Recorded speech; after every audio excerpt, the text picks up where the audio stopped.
Welcome to Between Views. Today we're kicking off with an incredible two-part journey with Zuzana O'Hanlon, an Olympic athlete who grew up in the Czech Republic. Join us as Zuzana shares her story from a simple active childhood in a small town to discovering her natural athletic ability through things like 30-kilometre hikes at age 7. Hear how she navigated a path from general athletics to becoming an elite race walker and what it was like to pursue an Olympic dream under the guidance of an intense, results-driven coach. This is just the beginning of a truly compelling story. Thanks for joining us. It is an absolutely beautiful day outside. The sun is shining, the waves were perfect, the coffee was good, and I got some free lemons. Just good. I dropped in to see our guest today at her coffee shop that she owns and runs, and always walk away with either a great conversation or apparently some free lemons today, some coffee. I always have a nice time dropping by. And I just want to welcome our guest today, Zuzana O'Hanlon. Welcome to Between Views. Very happy to have you on for an episode of the podcast. Welcome. Thank you very much for having me. So, for those who are just tuning in now, Zuzana was an Olympic athlete for many years and she grew up in the Czech Republic, if I've got that correct. That's right. And we're going to hear about her story today, growing up in the Czech Republic, what it's like, growing up in sort of a small town and then moving into bigger and bigger stages, and just what it's like to be an Olympic athlete. And we're going to be talking about mentors and people who have inspired her along the way too, as well as a little bit of philosophy and business, hopefully, is what Let's see where we get to. Yeah. So welcome to the show. Let's go ahead and start with, I always like to start with a story on the show because I feel like one of my mentors, his big thing is beginning with a story. So let's begin with your story about growing up in the Czech Republic, the small town you came from, and what that was like, and I guess how it eventually led you into becoming an Olympic athlete. Okay. It's a long story, I guess, but we've got the time. So I grew up, in a rural Czech, not so rural. I didn't grow up on a farm in the middle of nowhere like you can be in some parts of Australia, obviously. My town where I grew up is about 5 kilometers. It's a town of 1,000 people, but it's 5 minutes to a bigger town at 75,000 people, and then half an hour from a town of 400,000 people. So I was not so remotely distant from just a busy city life. But I grew up in very simple upbringing, I guess. My parents don't come from money. They were hard workers. They were busy with their jobs. In Czech, you're very supported. It's one thing we spoke about a lot before this podcast. But I grew up around people, around tribe, around family. My mom, in Czech, you're encouraged to stay at home with your kids for 5 years of their life. No one's rushing. So we're laughing at the dog that's just rolling on Alex's Just for lap. people listening, I've attempted to have our dog on my lap today and it's already going poorly. So we might see if we have to adjust in a second. He's super adorable, so he makes up for it. So what was that? Sorry to interrupt. In Czech you are encouraged to raise your own children and spend the first 3 or 5 years of their life at home with them, and you often live with your mum at home. It's the 2-generation houses where you've got a lot of support and help and community.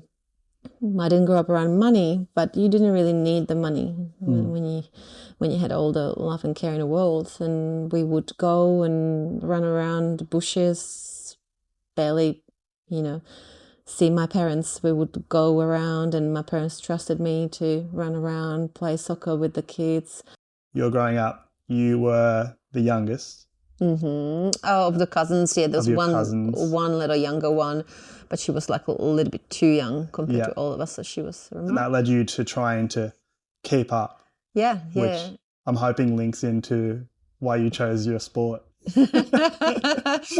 Oh, that's just in general. Like I guess what I was trying to say. Like our life was very simple. We would bake up cakes at home. We would never go for coffee with mum to a coffee shop. It was not a thing. You would bake at home. You would cook everything. You can make better food at home. So you would not go out. We didn't have the money to go out. Life was just simple. It's a lot of time outside and a lot of happy memories, I find. And keeping, I guess, very active that way, because these days, like, kids don't really get to do that much unless you organize it for them and you sign them up to classes and dancing and all of that. But back in the day, what I remember is it was all just happening. I didn't have to force anything. It was just a lot of activities all day long, every day. And so I would be part of this, like, a tourist or like hiking club, I would say, when I was younger. Then we would meet up at the train station or on a train. We would go to one of the nearest mountains. We would choose for that day, and we would hike for 20 kilometers on that day. And we would spend a full day all together, eating together, grilling some sausages, doing things, learning about the nature, climbing up and down the mountain. And then we would come home. And that was my physical activity. I could hike 30 kilometers when I was 7 years old. Oh, wow. And I wasn't a professional athlete when I was, 10, 15 years old. I became professional when I was 18 years old. But what led me to it, I guess, my physical ability was the constant movement and like just the natural way of getting fit. These days, that's really hard to get by. Yeah. And I was dancing when I was around 10 years old. I loved it, but didn't go anywhere. And when I was about to decide like what sport to which direction to go, I wanted to play handball, but that was not in a reach. That was too far. I had to travel. Is that a big sport over there? Yeah, it's a huge sport in Czech. And I would have to travel like a half an hour to go to training, and I would have to do it by myself. My parents couldn't drive me around like we do these days, our children. I would have to catch a train. I would have to travel a long way there and back, and it just wasn't sustainable. And then the other option was to go for athletics, which was a cheap sport. We couldn't afford to do any expensive sports that require a lot of money investment. It's a lot about money as well. A lot of sports are based on how much income you have, right? I imagine there's some sports which are only accessible if you have a certain amount of money as well. Yeah, for sure. There's so many of them. If you're going to play tennis, well, you're going to have to play for every single lesson. Then you have to travel to tournaments. That all involves money. I mean, sailing, like there's so many, golfing. It's all about, I guess, what your family's inclinations are, like what the family is doing, what kind of sports they've been raised doing, and then they kind of push you towards it. And for us, like, a natural thing was to start doing athletics, just a kind of general prep. And I was 13 when I started athletics. Just you? Just me. My brother was playing soccer, and I think maybe ice hockey. My dad was doing soccer, ice hockey when he was young. He was very sporty. My mum wasn't actually, but I think it was part of maybe my dad who was trying to have us to aspire to something. I remember my dad pushing pretty hard for us to do sports, because I think he wanted to be a good athlete. Yeah. But he just didn't have the opportunity. He was doing two sports, but what did he do? So soccer and ice hockey. He was a goalkeeper for ice hockey. He was really good, but when he was 18, finished his high school, he had to do military service for 2 years. Oh, did you have to do that? It finished the year my brother was about to go, and luckily he didn't have to go. Yeah, right. Why did they stop that? I guess there was no need for it. Hoping there's no more war coming. No, it's society changed. I'm not fully aware of exactly what led to it, but they just decided it's the end of it. I guess we kind of left the communism in Czech, and we became a little bit more capitalist. And so that changed in the time that you lived there. It changed earlier, but I think it was just the society was like leading towards like a bit more freedom, and the revolution happened in 1989. in Czech to leave for communism. So I was still born in Czechoslovakia. I was still born in communism. Oh, wow. Yeah. My parents, that's the thing, the way they were brought up. Yeah. They were brought up the way that there was only one type of tiles, one type of tap. Like everyone had the same thing. No one could travel unless you had a special permit. Life wasn't very much a rainbow filled life. Like they had to do a lot of sacrifice, a lot of just simple life. My mum's dad had to look after, he had to be part of the local, like a farming kind of, not a club, a union, where one of the members of the family, if you have a farmland, you had to not have a job and just work for them. It's just very, I barely understand this really, how it worked, but he was well studied, very intelligent man, but he just couldn't do his job. He had to look after the farm and he had to be part of a union and just couldn't fight, I guess. So like, do you think led to him not being able to pursue the sports and things like that he wanted because he had to focus on? Yeah, so my dad, when he went to the military service, then when he came back, he's already met my mum when he was finishing up. Mum was, she was from the same town. She was always walking past his fence, going to her house. It was very cute, actually, the stories I hear. He liked her and she would always stop for a little chat. But the first time they actually found some bigger interest in each other was when he was in his military outfit. Like he was actually a sailor on a Dunai, on a river. He was stopping from people crossing the border between Hungary and Slovakia. Oh wow! Jesus, my geography. So he was a sailor on a boat on a river, but he came to a ball, like a local ball, and that's where mum saw him in his uniform. In his uniform, the uniform. And so they were very young. Like that back in the day, that's what it was. Like you would find your partner when you were 18, 19, 20. You'd get married. Yeah. Maybe even already get pregnant before you get married. That's what happened to my parents as well.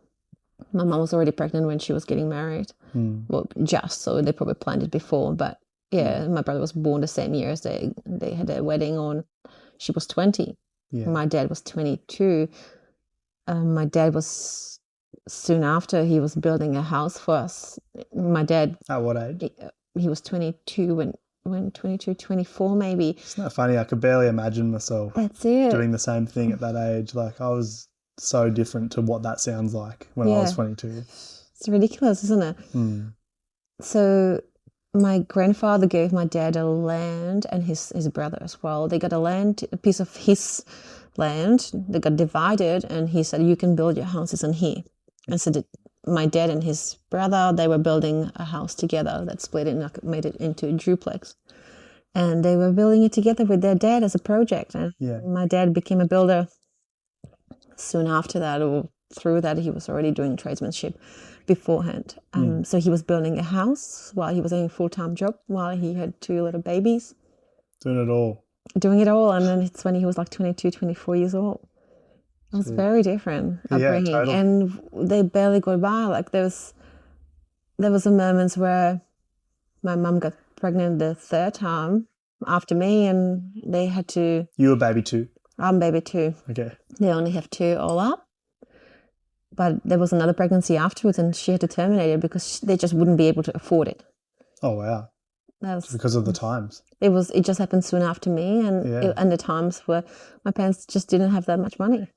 And the woman stays at home with the children, raising the children, so there's no income on that side. The government supports you relatively well, but not well enough that if my dad is a tradesman and in Czech the tradesmanship doesn't get paid as nearly as good as in Australia. It's not what you're looking at in Czech. It's very basic. That's where the minimum wage lays. Like it's very opposite to Australia. It's funny that, isn't it? It's ridiculous. I mean, seriously.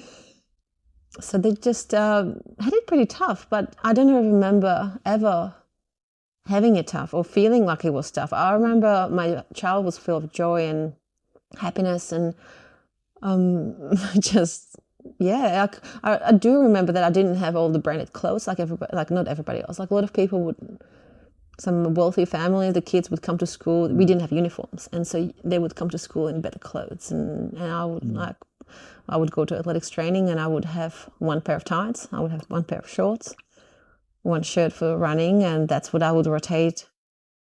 3 days a week. It's just we just didn't have things. When you first got down to training, did you notice that you had a skill in it, or did someone notice that you had a skill in it? I was generally good. I don't know first time when I started, but overall I was just this all-rounder. I could do everything. I could do everything relatively well. I was pretty good in everything. But I didn't have my event. I was always the one who was filling spots because we were doing this league where you race every weekend and you meet other teams and you compete against each other. And each event has to fill in a couple of spots from each club. And I was just filling in on the events that were like less participants or less quality. And I was just kind of do everything. So I was doing running, I was doing long jump, triple jump, high jump. I would do hurdles. I would do hammer throw. Just did it all. I was like in the top 8 in Czech in the youth in hammer throw. In hammer throw, I can't imagine you doing hammer throw for some reason. I had a good swing.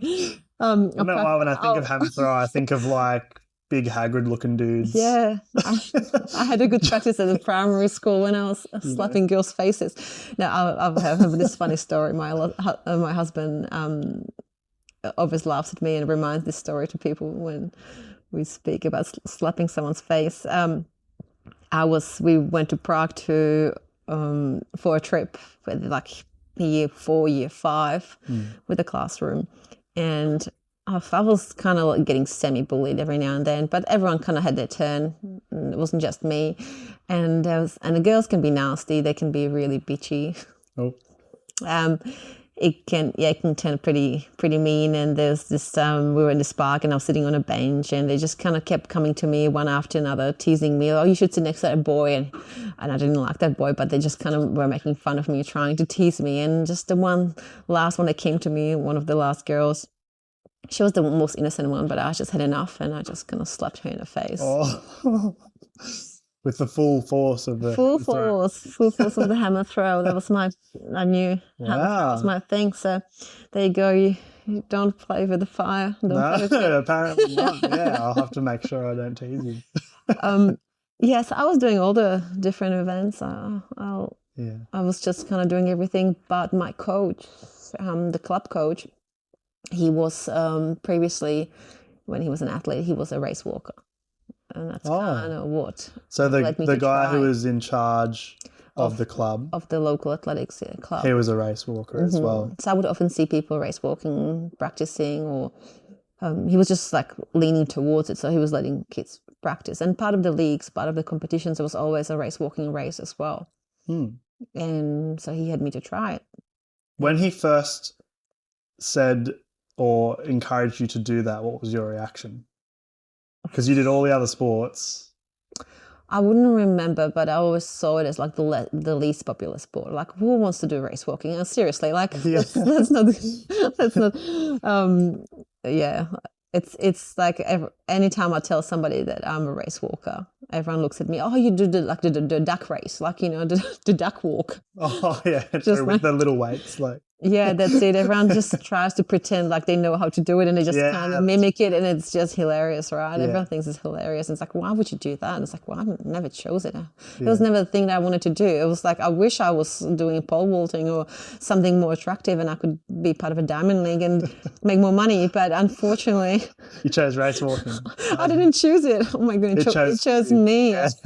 You don't choose the race walking life. It chooses you. My club was so basic back in the day. When I was competing, we still had the black surface, like the gravel, the black. In Australia, you probably would not even know what it is. What do you mean? I don't know what it's called or something. It's like a fine black dust. Like it's a hard surface, and your spikes are longer because you have to run through it, and you would come every session. You would be covered in black dust, and Oh, really? yes, I was like, I was not running on bloody what is it called? Yeah, the red track. Yeah, we used to call it tartan in Czech. I don't know what it's. Mondo, whatever it's called. So that I didn't know that until I was literally like the last couple of years before leaving the club, like before I was an adult. Like that's when we got a new surface, but until then it was all covered in black, and we didn't even have the pole vaulting mat. I couldn't even try that. I've always wanted to be a pole vaulter. I could never try it. Oh, I wish I was that. Why did you want to be a pole vaulter? What was it about that was I just attractive? felt like it's just more attractive, more fun. It's technical. It's full of skill. You love going like 6 meters in the air. Well, I didn't see the 6 meters in the air. I didn't have that vision yet. But I just felt like I like to do things hard, I guess. I don't know. I just felt like it was a harder one to learn, and it's a real skill, and I wished I could have tried it. That's all. So I never had the opportunity, and unfortunately I tried race walking, and I just happened to be good at it. My legs were naturally shaped really well, that they look straight really without even trying. And so that came probably from, I guess, how your body grew while you were spending all your time in the mountains growing up. That I was also dancing for 2 years, like a Latina dancing. So really? all What of that, styles? all of the hip action. So cha-cha jive, samba, rumba, all of these. I don't know how you call it in English. Jesus. I didn't know you liked that. That's cool. Yeah, I did. I was actually pretty good at it, but the club, unfortunately, the club owner was corrupted, so that club just shut down. So that's when I was kind of deciding what to do next. The corrupt salsa club. That's pretty much. I never thought I'd hear it. There you go. So he was corrupted. Yeah, he was taking bribes. That guy, not from me. So I guess I had pretty good hip movement from that. Okay. That probably was helpful. I don't know. I was very flexible. So movement of the hips is important when you're doing race walking. For sure. You have to be like, when you see guys doing it, boys trying to do it, they look so stiff, some of them. Like it's just that movement in the hips is not there. You're going to be very fluid with it. It just needs to be movement. The movement is really crosswise. So your whole body is rotating when you're walking. And you just really have to be kind of flexible enough, and have a bendy legs, which I had. Like my legs are shaped like L-shaped a little bit. So all right, so you grew up doing lots of walking. The corrupt salsa club helped you to train your hips. Yes. And then you met your coach. You couldn't do pole vaulting because there wasn't access to it. So you fell into race walking, and you were naturally built for it. Yeah. And then from there, what was it about that whole situation, growing up with your family, your dad's ambition to sort of enjoy and push into sport, your natural ability for everything? What was it that pushed you towards starting to train hard and go towards the Olympics with it? When did you realise you had something there? It took a long time for me to be motivated towards Olympics. I never saw it coming for me. I felt like I'm in this little club. I'm just having fun with doing athletics. I was, fit kid. I would cycle to training and to school and back, to training and back, 5Ks there, 5Ks back. There's no e-bikes back then. I was just having fun. When I was about 15, I went to the first nationals in race walking. And I remember I won that. So I won the youth, under 15. Then I was just trained literally for race walking for like a month before the competition. The rest was just running. I was still doing the league stuff. I was still doing everything else. I wasn't just, I was doing race walking. I was doing everything still until I was 18. It just happened to be the race walking that I was doing more of, or just in a particular time of the season. So 2 times a year before the nationals, I would do race walking a bit more. And I just kept winning nationals. Maybe due to lack of competition, I don't know. It just happened to work for me. And I wasn't that motivated. I didn't see any future. I didn't see like I can be really that good at it. Well, my coach was not really good at making me feel like that. He was the club coach who wants you to be really happy and have a good time at competing as youth, but he doesn't want you to actually do really well later on. He doesn't want you to leave him. Oh, he was just excited that you were happy doing your sport. Yeah, and he was just frustrated. I had my boyfriend at the time. He was an athlete too, and he was kind of leaving it a bit, and he was like doing all sorts of different adrenaline sports and just taking me a different direction. I went with him. I went for. I'll tell you something crazy. I don't know how my parents kind of let me do that, but at summer break in Europe, you have 2 months of holidays, and they just let me go and hitchhike with my boyfriend when I was 16 for a month, month at a time. It's a unique choice. Go picking berries on a farm in England and Scotland. Was that just okay back then? I don't know. I think my parents are just unique in independence department. Oh, they just had enough and they just wanted to get rid of me. I don't know. Oh, they just didn't want you in the house. No, actually, I remember my dad was frustrated because he felt like I'm not taking athletics seriously enough. So he was a bit frustrated. I was a bit of my dad almost ruined it for me because he put too much pressure on me. And so I was kind of boycotting him a little bit. And I had this boyfriend and we wanted to do, things, go out and explore the world. And it was the best thing that ever happened to me. At 16? Yes, at 16 for a month, hitchhiking, sleeping in a tent on a cliff. You got that urge early. That's it. That's exactly what made me hungry later on to learn language, to travel. Which language to be good did at you learn sport. first? Going to England, it was English, yeah. So you didn't grow up speaking English? Yeah, you do. You learn at school English and German. To start with, it's a bit different and now. German too. Yeah, well, that's my parents only could learn German and Russian. That was what they had to learn because we are surrounded by Germany. And so there's a German-speaking countries around you, so it's just a natural thing you're going to learn German. And we were occupied by Russia, so you had to learn Russian back in the day, and then Germany also took a bit of Czech back in the day in the World War too. So everyone took a chunk of us, and so the German and Russian was the languages that were spoken there. And then after the revolution, we could finally learn different languages. So English became number 1 and Germany number 2. Wow! Now you have a choice. So what languages could your parents speak?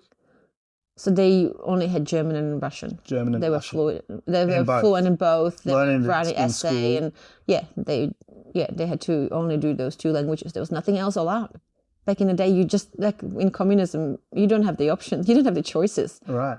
And then after the revolution, what dropped out? Russian? The Russian dropped out, and German still was needed because it was the surrounding countries. And often when you think about it, you live in Czech and back then, when we were little, you don't think about traveling the world as much as you think about having a job within reach. And if you think about having a job within reach, you have to think about learning German, so you have the language, so you can work for the companies that are partially German, or it's just a really good language to have because it's near you. When you're in school, how does that work? Like, how is a day broken up at school for when you were at school? Like, did you learn for a little bit of the day in Czech and then a little bit of the day No. It was all in my days. In my days, it was all about learning in Czech. Everything was in Czech. You just have lessons. Okay. There was not much more to that. Everything in Czech. So you can speak Czech?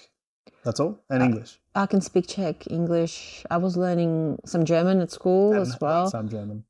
I could probably read a menu, order food and get around. Like after a while, I probably would be better at it. But I kind of dropped a lot of it since I haven't used it for a long time. And now when I was at uni, I was learning Spanish, which I wasn't allowed to learn at high school because we didn't have it as an option. Oh. So I went to Spanish because I was motivated with competing in Barcelona and Mexico. So I was wanting to learn the languages. I did not know this about you. So I'm seeing some connections here. The salsa classes, the Barcelona, the Mexico, the Spanish classes. I can speak Spanish. I don't know if you know that. Yeah, I do. Well, what's the interest? Why do you like I just never, I was just pissed off that I had to learn German. I was so mad that at high school there was no option for Spanish. And I was so mad. I was always wanting to learn different language. I hated German. Yeah. Why Spanish? What was the draw towards Spanish? It just felt flamboyant, attractive. It just felt like a bit of spice, bit of passion, bit of love. I don't know. It just felt like the right one. Yeah, and then because I knew, and you know the schedule of competition when you're an athlete, so you know in 2 years' time you're gonna go to Spain or you're gonna go to Mexico. You knew that ahead of time. It gives you the motivation. Yeah. In the meantime, I found that too when you kind of put a fun event or something. I suppose it works with training and languages or whatever you're doing. If you put something a little bit further away in the distance, it gives you the motivation. You're like, you actually have a reason to study it or to learn it or to train it. Yeah. And you've got this end thing that you're working towards. And I think it gives you a lot more motivation and commitment to whatever it is you're doing.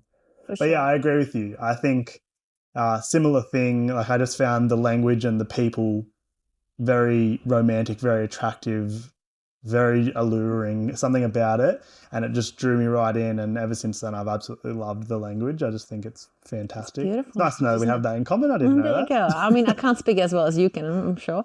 I have only a little bit of knowledge because I haven't used it as much. Again, like it's been a while since I've been, to countries. I like this. There's some kind of subconscious link between the Spanish language and race walking. and it's salsa and flexible hips. With the competition, I think it's just to do with the random choices of places to compete at. Yeah. And that wasn't really, that was given. There's no choices, but yeah. So is that what you worked towards in the end?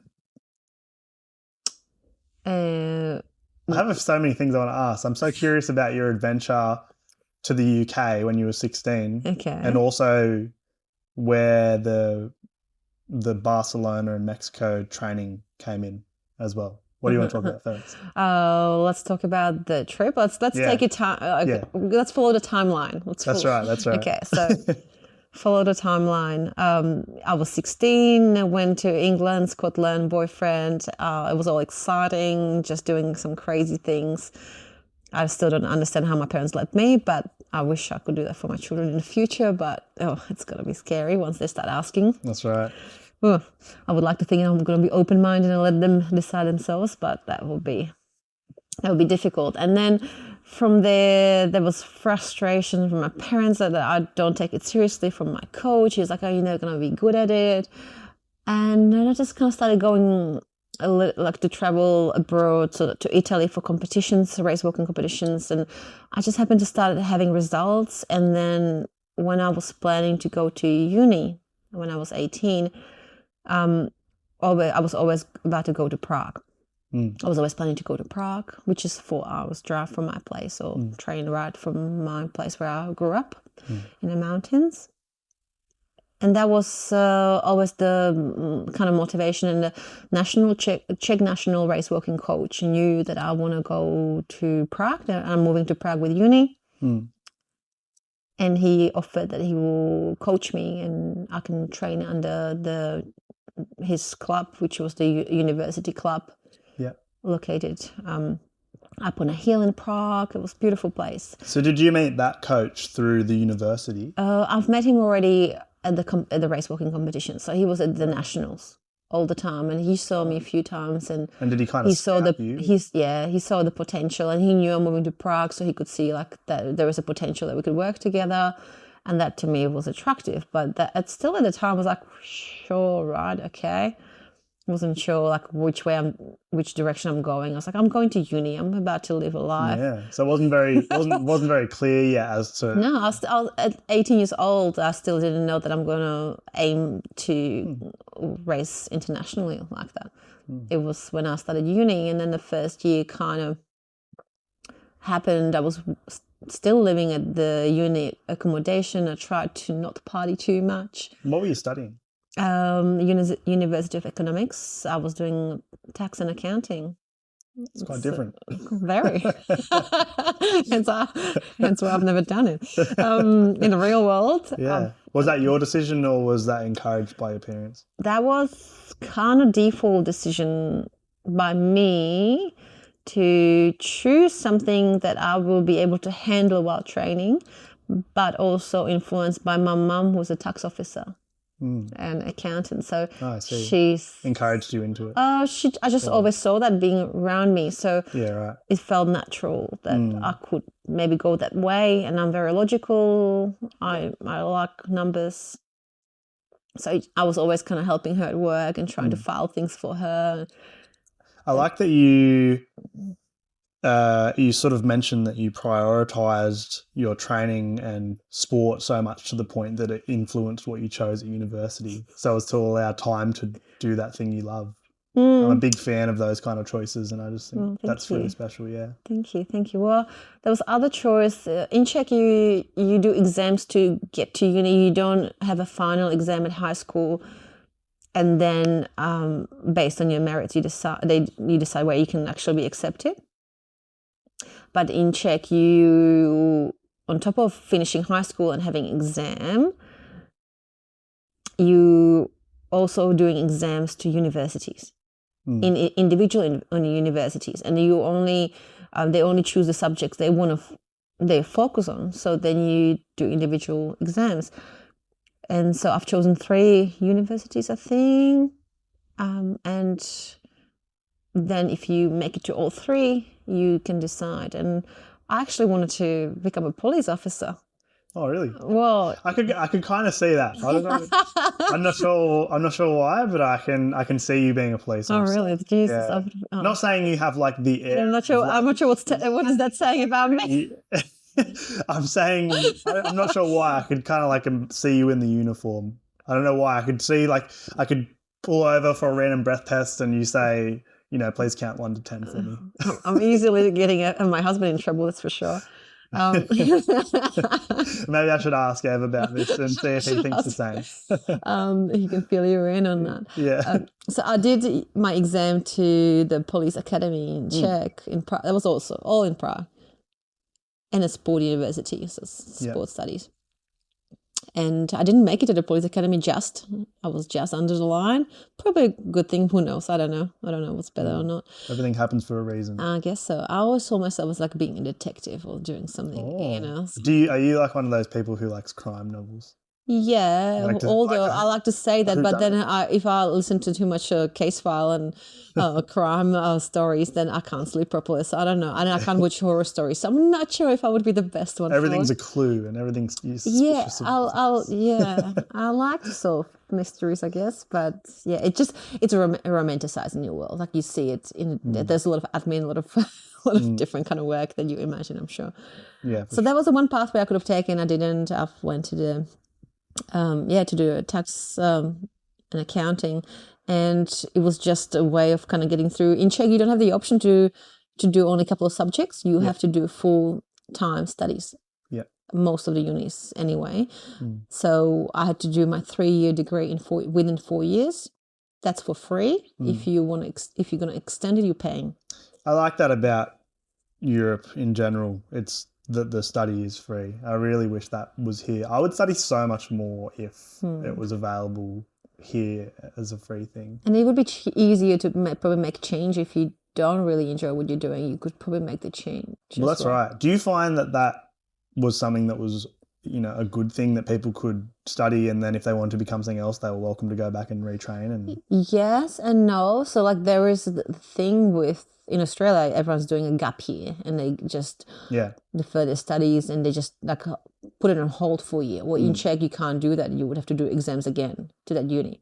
So if you're either going in or you're not in. Oh, really? You have to do exam again. So you kind of have to keep going through schooling. Yeah, and like if you don't finish your studies by 26 years old, you start paying.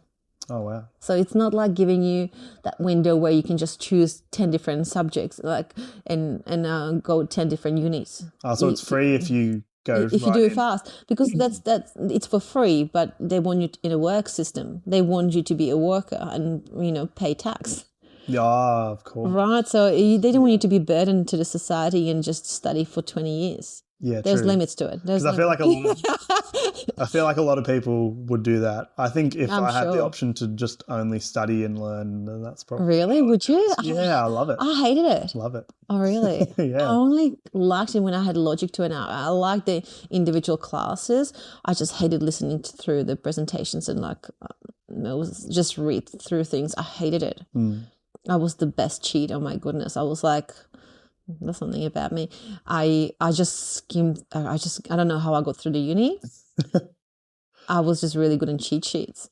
Yeah. Because I didn't have the time to. Had a little notepad like written on your leg. Oh, I was so creative. I was like the best cheating agent. I don't know. I was so obvious that I wasn't. I was so blunt about it. Whereas you can see those kids, for once they tried it and they got caught because they just don't know how to do it, right? The too goody ones. Whereas for me, I was just like, I've got no other options. I was doing professional sport. I spent 6 months out of a year on a training camps or competing in competitions. I didn't have the time to go to uni all the time.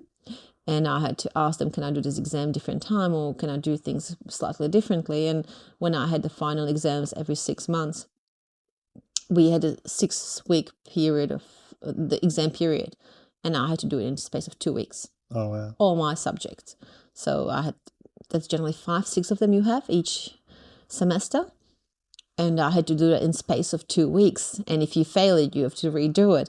So I now had a timeline. I was like, I'm going to a training camp as soon as I finish that exam period, or I'm going to that was in winter. And in summertime, I was like, I'm going to go to the World Champs or the Olympics. Like, I have to be done. I don't have the time to waste. I have to go back to training. And so in that space of time, I just didn't have the time to learn everything, all the definitions and all.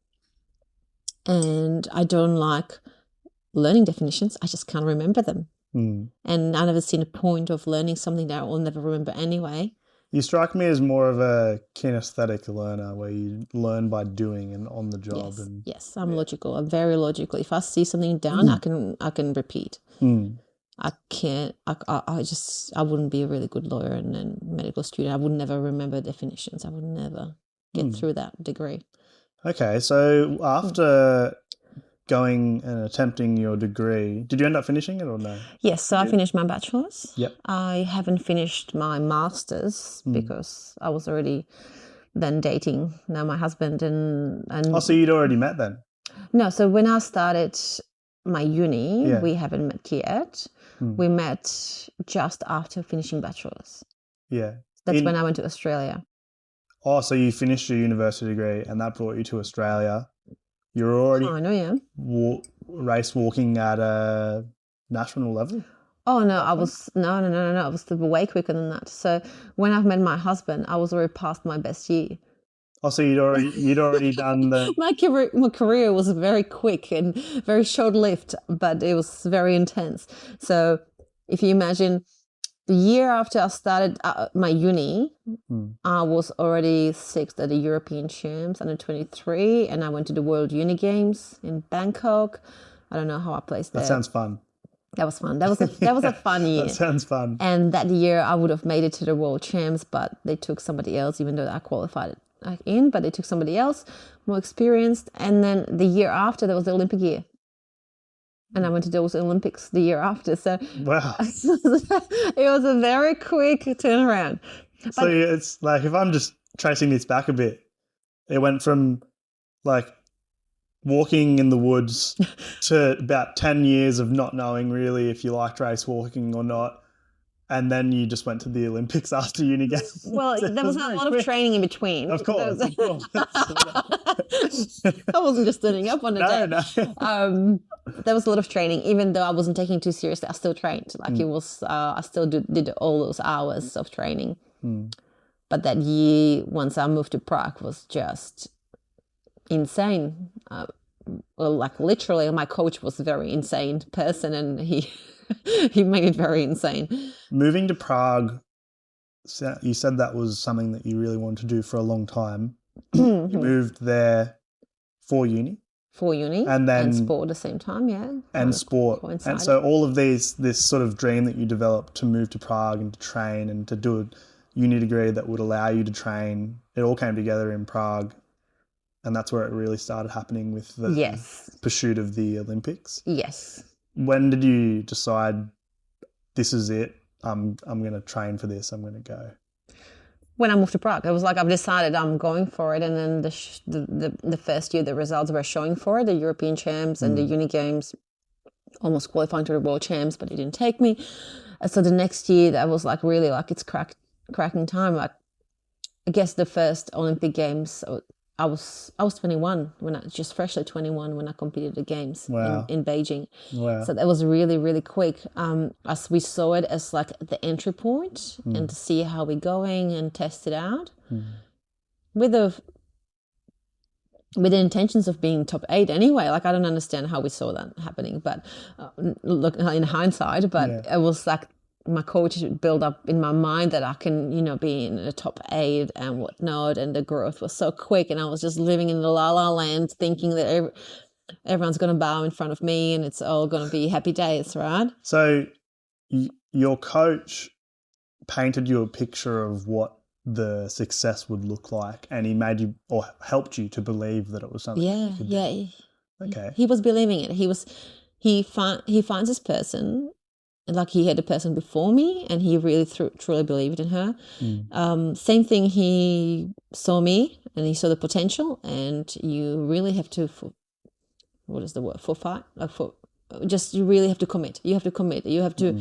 You're like a racehorse. Like you have to decide. Yeah. What clippers? No clippers. What is it called? Like when the horse. Well, yeah, it's funny for horses because their vision is naturally kind of sideways. But when you probably that's why. But until you get into the race and people put those little eyeball masks on them so they can only see. That's it, and it's how I felt. Like I had to become a robot. Like I had to follow his lead and fully trust him with every single decision, and I had to just follow that. And I can be thankful to him for being like that and getting me there quickly, but also that's another story. It's how much toll it took on my general mental health, and it wasn't easy because he was a choleric. He was a really intense person. He comes from a very communist bloc kind of mentality where athletes are just your sheep, and you can treat them like shit. And they have to follow your lead. Doesn't matter what you tell them. What did that experience give you as a sports person? A lot of agility, I guess. Jesus, I became really tough. Like I became a robot. I really did. I actually had my boyfriend at the time telling me that that's exactly what I feel like. I'm a robot. I'm just following his lead. You don't see anything around you. You just fully believe in what he's telling you. It's like you're hypnotized, like you just really immersed in it, in experience, and you really believe that you can be number 1 in the world. And it probably worked Which for me. is important though, right? It worked for me, yes. It worked for me because I'm that kind of person that, and I would be saying, like I'm sure you spoke to Evan about this, both of us are the same. We are competitors. We're not participants. If you're going to show up somewhere, you are aiming for the top position. We will never show up knowing we were just going to participate. It will never give me joy. So for me, I had to have the vision that I can be in the top. If I can't, there's no point of doing it. So my career was really short-lived. I've quit when I was 25 after already like a lot of health struggles, because I just couldn't see it anymore. I was not going to go to the next Olympics in a poor shape. It was never going to be worth it for me. Why would you go there just to see yourself suffer? Yeah, it's just never been me. So he was a good coach for me. He was the right person to coach me, but he was not the kindest person. And as much as it's given me a lot of agility, like it's also like mental health is really suffering during those times. We haven't spoken about it, but the female race walk is 20 kilometers. That takes an hour and a half of going. And how quickly are you walking 20 kilometers? Not anymore, but I used to do it 4:30, 4 minutes 30 per kilometer kind of pace. What does that come out as a final time? 1:30, 1 hour 30. Whoa. For 20 Ks. That's insane. Because the reason I say that is because a couple of years ago I walked the Camino de Santiago. Oh, and on any given day, the general route for the day on a with some breaks and but walking at a pretty normal pace minimum was about 20 Ks. And that would usually take us between 6 and 8 hours. So if you factor in the breaks. Yeah, but you had a heavy backpack on your back. Heavy and, backpack. like you were moving your life with you. But like that's still kind of crazy, the difference in how fast you would actually be walking to achieve that pace. And that's for sure. The force it would take to get that far on your body. Yeah, and the amount of training, like with that, to be able to walk 20K, you had to train more. You had to train for more than 20K because of course, because you had to have the endurance. So training sessions would have been like 4 or 5 hours or something longer. No, not in length. It's not necessarily. Well, across the day maybe, but you would do one session in the morning.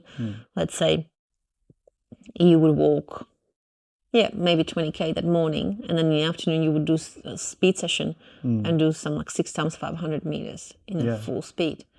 So when you're down there training, are you just locked in, focused on the walk? Like it's a long time to train, but I feel like my mind would kind of drift and wander and you'd think about things. It goes to places. Oh my goodness. And throughout the race, that's the main thing, is the hardest thing, is to kind of stay motivated, stay on a pace, because you go through hardships. Like you're going to feel like, I can't do this anymore. There's so many times you ask yourself, how can I keep going at this pace? It just feels ridiculous. Where's it most stressful on the body? Well, if you imagine you're going to walk on, like your pulse is going to be about 180 plus throughout the race for the duration of an hour and a half. Oh, man. So I guess like breathing wise, physically, moving your body and everywhere. It's hurting everywhere. Stay on you have to break it down. You can't think of it as the 20-kilometer race. Like you can't get to the start line and think, oh, all right, well, I'll stop in an hour and a half. I'll be done in 20 kilometers. No. Yeah. You think about the first 5Ks. Then you think about the next 5Ks and you will have a plan for that. And then the next 5. And it's only 5 to go. You don't think about it as 20. Yeah, true. Block it out. Little increments, because you just, you would get so mentally drained, and your mind drifts away and you feel like shit, and you think like I cannot go any further. And when you think that, you still have more to give. Could you walk me through your Olympic race? Maybe the best race you ever did in the Olympics. What was that day like? What did it feel like to know that you were finally on that stage, all of that training, you were ready to go, and then what was it like during the race and after? So often people think that the Olympic race is the race of your career. So I went to the one Olympics in Beijing. I didn't go to the next one. I got injured. So I went to the one. And for me, I was very young, inexperienced, thinking I'm going to finish top 10. I was preparing like crazy. We were training in Japan for a couple of years before the race. In Japan? Yeah. Oh, wow. Because we wanted to be close in the climate. And didn't want to change the time zone too much. So you lived in Japan for a while? For a couple of weeks, yeah. We had a training camp over there, and we would not use air conditioning in our house, and it was 40 degrees, or unit. And it was 40 degrees. We would sleep in it. We would just get acclimatized. That's the little things people don't see. Yeah. It's all those little sacrifices you make along the way. It's not how many training sessions, the blocks you do, how much recovery you do on the outside of it, and how you acclimatize. So like sometimes you're going to race in 40 degrees and you have to be ready for it. Sometimes you're going to race, if the time zone changes, you have to race at 10 o'clock in the evening. Well, you're not training at 10 o'clock in the evening normally. So you have to adjust to all of that. And we got to the Olympic Village only, sorry, I have to laugh. My husband's going to laugh as well. I say the word village sometimes with a W. No. That's the one thing. He's got his beef with me, and he always thinks it's cute. But I used to say sandwich and village and vanilla. So whenever I say the word village, I'm self-conscious. Not to say village. Yes. It sounds like it to me in my mind. It sounds very similar to me, but he sees difference in it. So Okay, I'm hoping to talk about the Olympic Village in a second. There you go. Let's talk about it. So I only got there 2 days before my race because my coach didn't want. He wants me to perform on the highest level. He's not there to participate. He's there for us to win medals, potentially. Probably not at those games, but he saw the vision of it.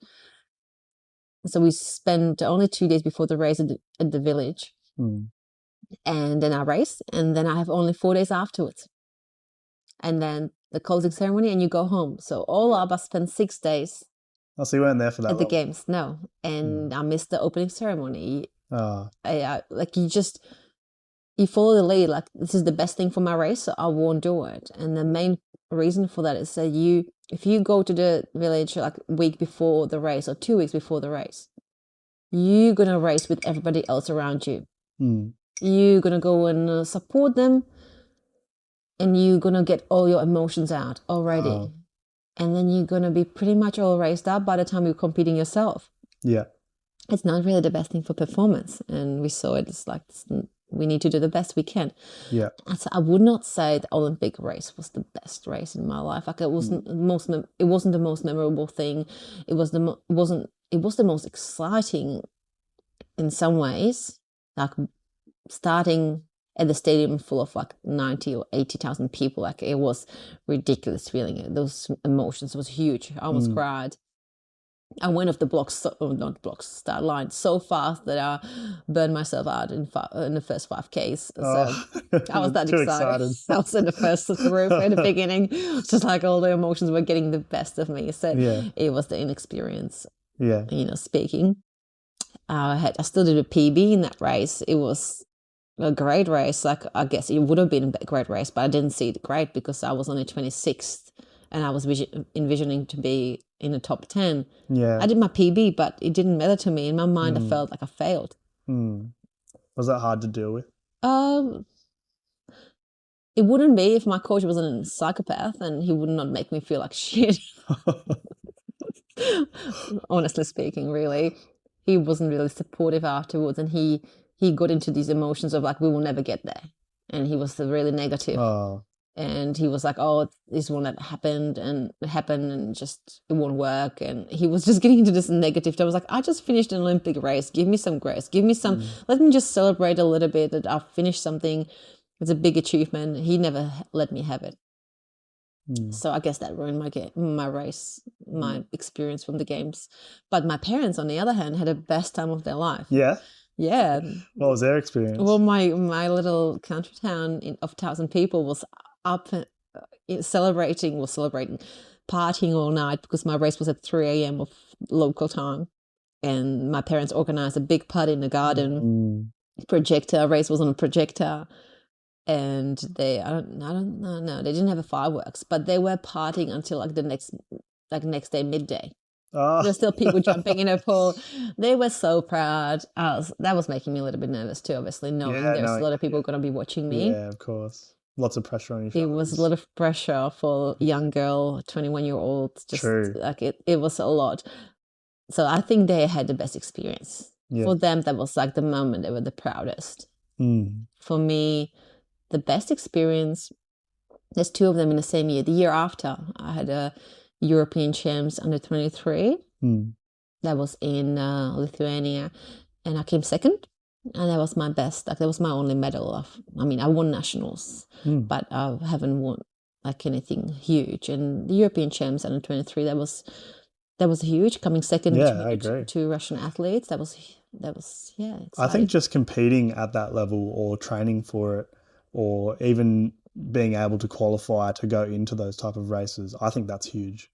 Obviously, having gone there and competing at these levels, you have a different perspective on it, and your coach again would have a different perspective on it. And I personally feel like that's so impressive, just to even aim for that in the first place, for someone to set their aim so high, literally the world's highest sporting stage essentially, and to try for that. I think that in itself is the admirable thing. let alone, if you get there and take some events as well, that's a whole nother thing. But I just think, anyone who gives it a try and actually puts their heart and soul into it, that's the impressive part, all that training that it takes to get there. For sure. Just wish I had a coach that was like cheering me on a little bit more, or had like a little bit more respect for your feelings after the race, even if it didn't go well or if it went well, if he was just a little bit more upbeat and emotional and gave you a little bit of gratitude. Let's look at the flip side of that. It sounds like with your coach that you've had an experience that was very challenging. If you were to put yourself into his shoes back then, how would you be as a coach? Like, let's say you became a race walking coach or a coach in general. How would you, knowing what that felt like, how would you be as a coach? Hard to say. I would never want to be a coach in the first place. Don't be a coach. Answer one. Don't be a coach. Do not coach. It's the least grateful job in the world. It's like being a teacher, I guess. You will never get enough appreciation. I would never be a coach. I just find it like really, I just wouldn't be able to put up with all those kids who are just so ungrateful. They don't show up to training session. They're just like, it's pain in the ass, to be honest. But if I was, I would like to see that the coach will just come to you at the end. It doesn't matter what the result is.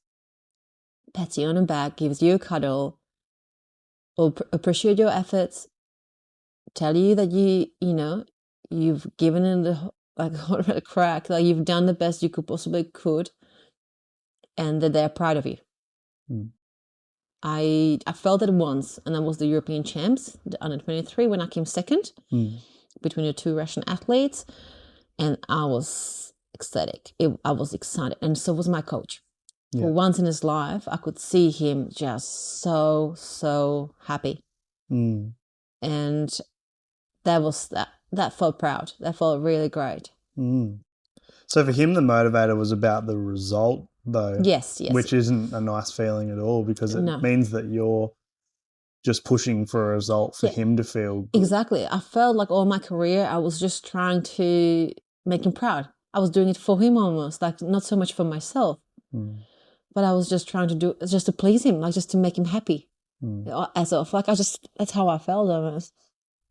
And then like a month later, I had a Berlin World Champs after this competition, and I was on cloud 9. I was feeling amazing, right? And then I went back to training camp, another couple of weeks of training in the Alps, where we trained all the time in altitude.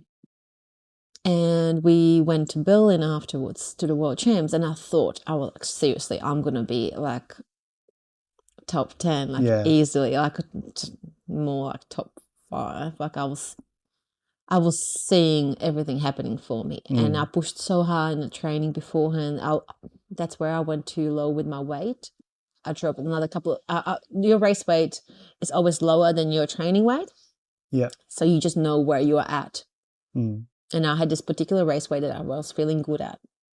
And I thought for the Berlin, I was like, let's just drop a couple more kilos, because you know what? Lighter I am, the better I'm going to be as an athlete. And I saw it that way, and I just pushed too far. I removed everything out of my diet. I was just eating so clean, too clean. I dropped a couple more kilos, and it just didn't work. It didn't work. Our race in Berlin happened to be the hottest race on the planet Earth. It was like 40 plus degrees for the race, and they put it up for like 12 o'clock at midday. And we walked in the busiest part of Berlin under the gate. Yeah, it was beautiful place. So close to home, so family could come and see. Yeah, it was beautiful. So that time they could actually come and visit and watch you. Yes, but I came 19th in the end. I felt like a failure. I felt like I should have done better, even though it was my best result in the world. Like 19 at the Olympics, I came 26th. Again, I should have been happy. The year after the Olympics, I'm 19th. I'm improving, but I was made to feel like that's meant to be my race. That meant to be the result that I was looking for, and I meant to do better. But I think I just I just really starved myself too much, and my body was just not ready to undertake all that stress. Push too hard for the result. Yeah.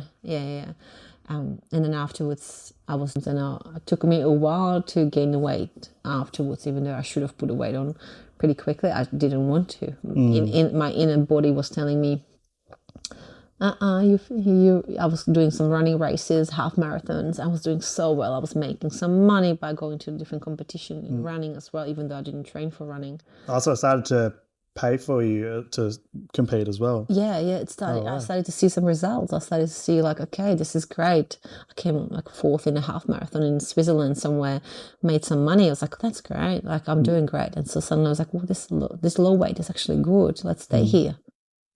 And I was telling everybody, yes, I'm eating a lot. I'm eating a lot. But I know I wasn't. It's scary. I imagine that you would be able to eat heaps if you're race walking, like because it's so much calories that you'd burn. Yeah. So in the training and the racing, right? You must have to eat a lot to keep your nutrients up and keep your body, like your muscles from autotrophying and stuff. For sure. We've eaten a lot. We ate quite a lot, but when I look at my diet now, I feel like I'm almost eating more. I guess I snacked more. I would have more like snacks in between. I could polish a packet of Tim Tams like in one sitting.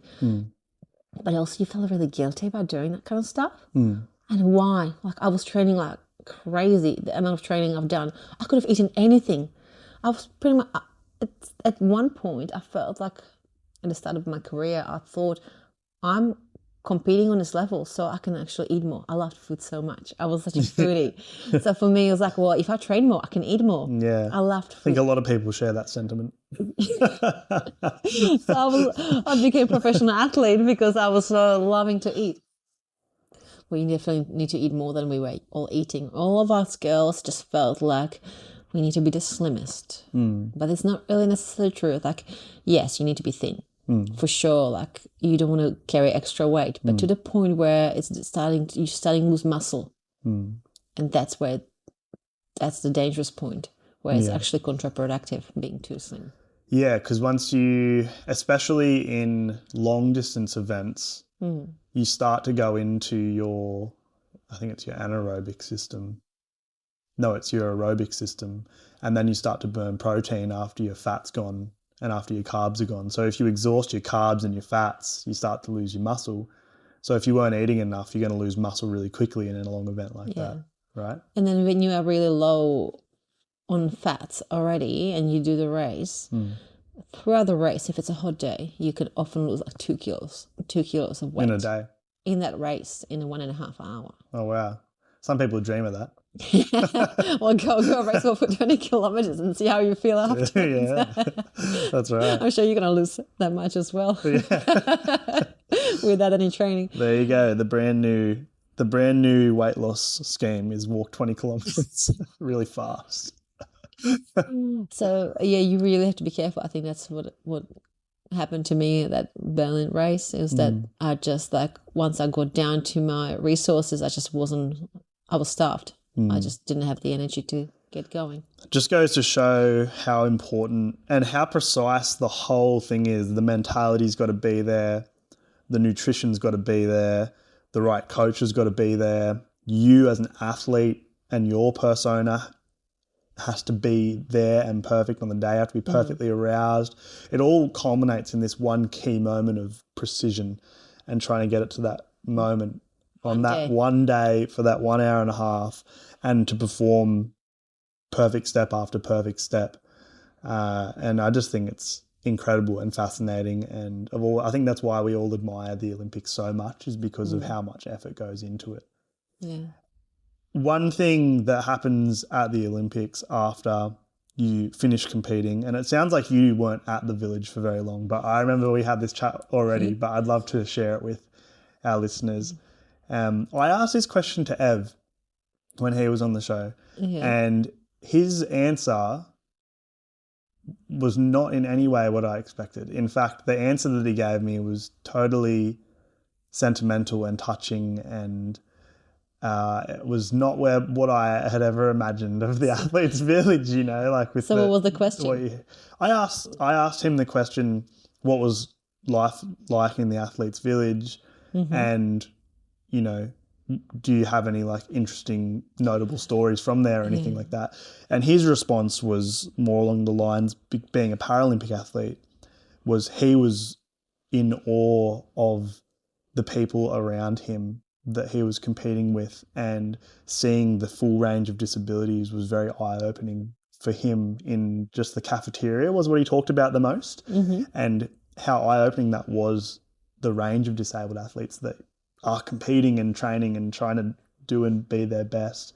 And he found that took him quite aback and made him appreciative of where he was at and what he was doing. And what about you? It was a very different experience, right? Because Paralympics, like, there's people with stories, that people that got hurt, that people got, you know, born different, and they've got a lot of different stories. So I can see how that happens.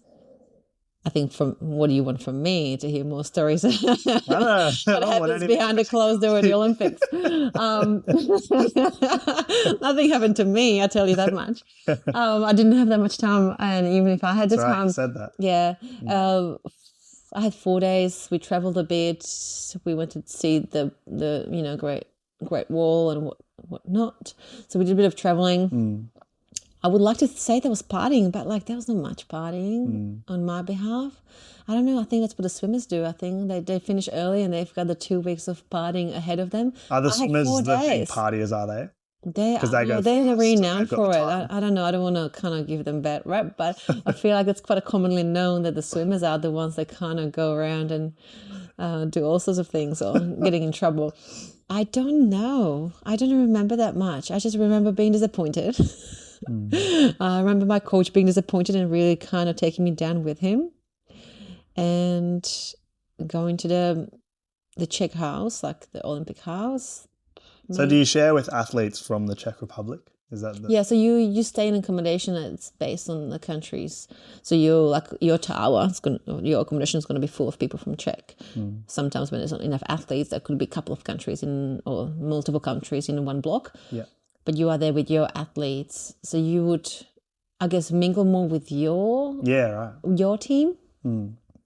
Because like I don't know what you meant to, like, how can you catch up with like I don't know what you can get up to in a space of 4 days after competing. Yeah, you would have to have really an eye on somebody already, and then you're like, what?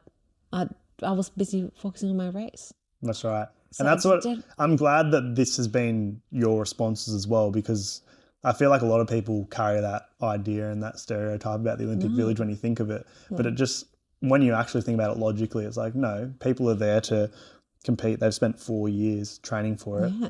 I think the big thing is you imagine that after 4 years of training, once your event's done, you're probably like 4 years of stress just turns into, I don't know, you imagine party and fun and just like being relaxed for the first time in 4 years, literally. Look, like I'll tell you, there was an events where that happened, but it wasn't the Olympics. It doesn't have to be the Olympics. Games or something.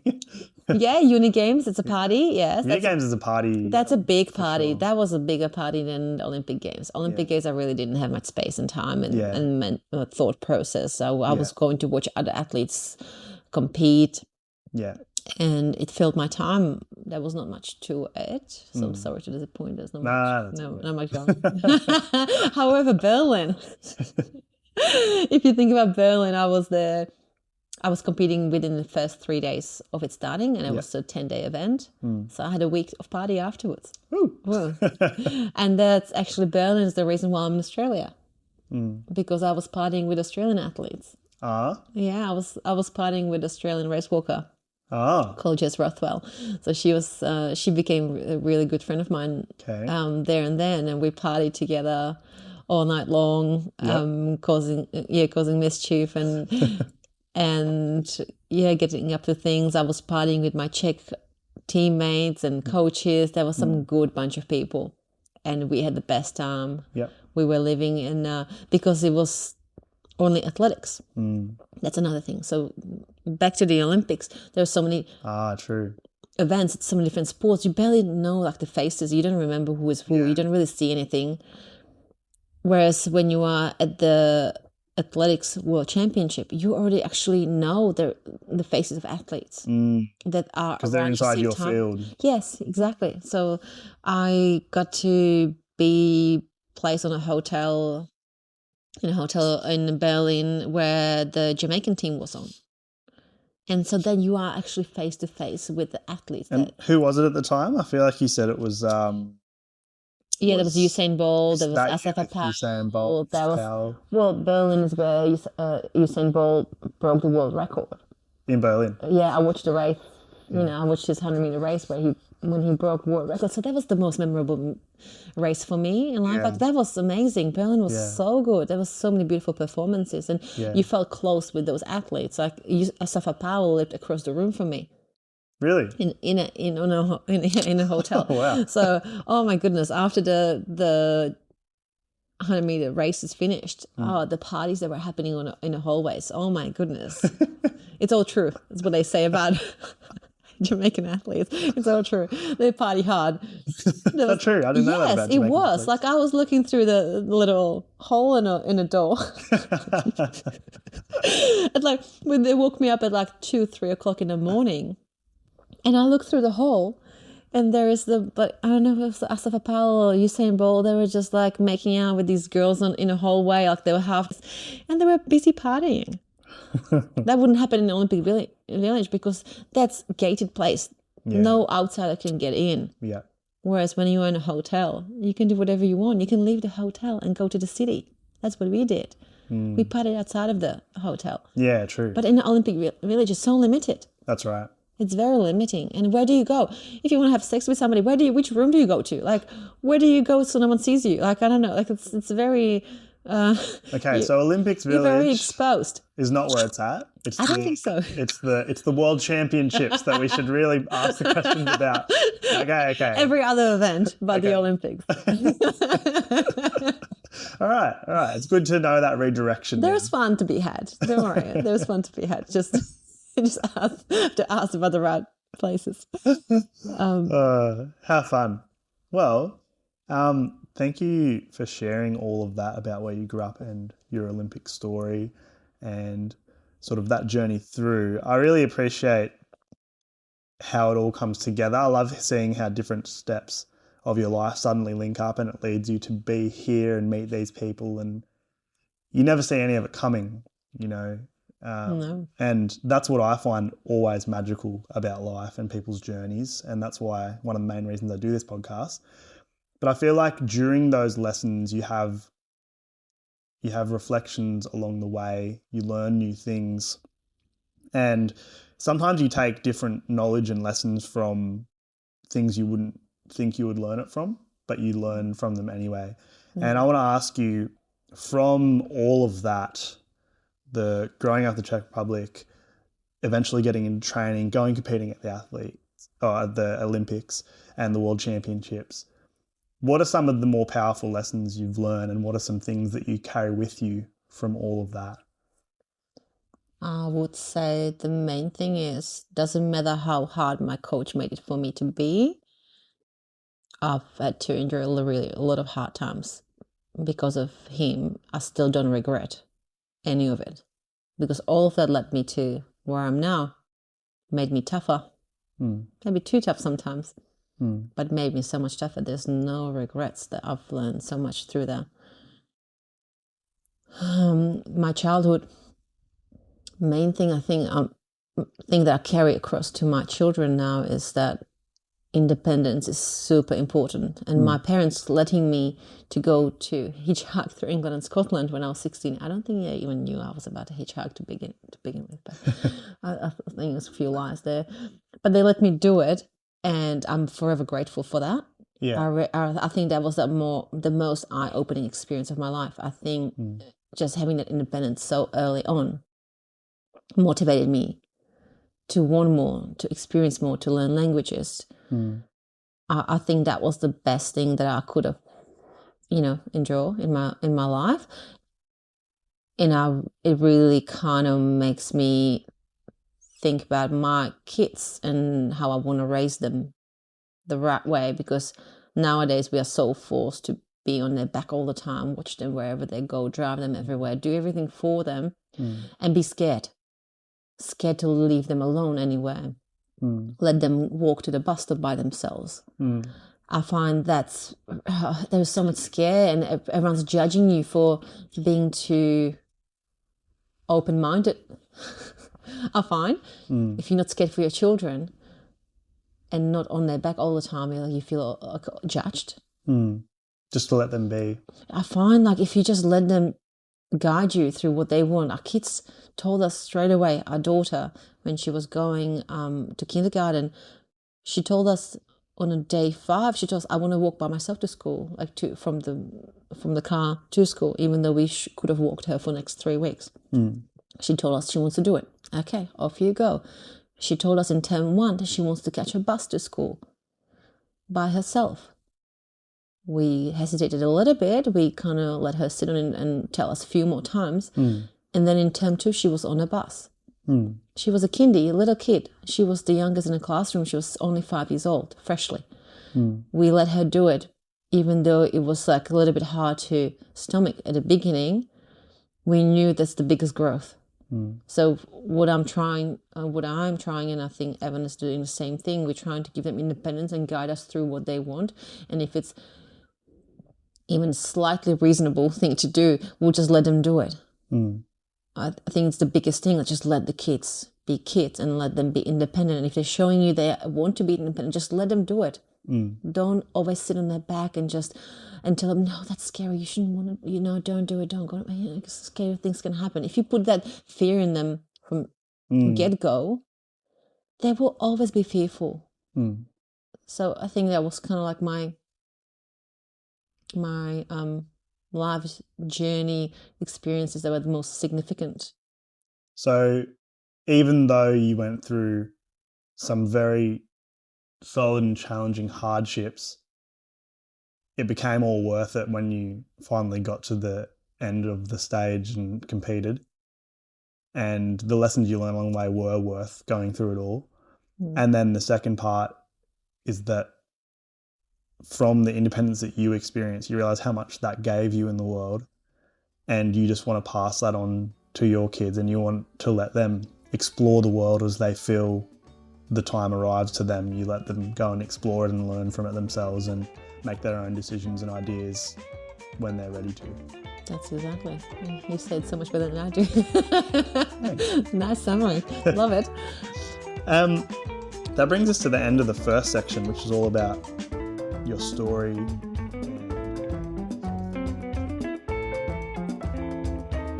What a start to Zuzana O'Hanlon's story. We've heard about her roots in the Czech Republic, her surprising entry into race walking, and the intense journey that propelled her to the Olympics. The mental and physical toll and the communist bloc mentality of her coach painted a clear picture of the sacrifices made, but her story doesn't end there. Join us next time for part 2, where Zuzana reflects on her Olympic experience, the powerful life lessons she's learned, and how she's found new passions in entrepreneurship and family. You won't want to miss it. If you enjoyed today's episode, please drop some stars and feel free to reach out to us at betweenviewsbv@gmail.com. You can also check us out on Instagram. Thanks again, and see you next Monday, Between Views.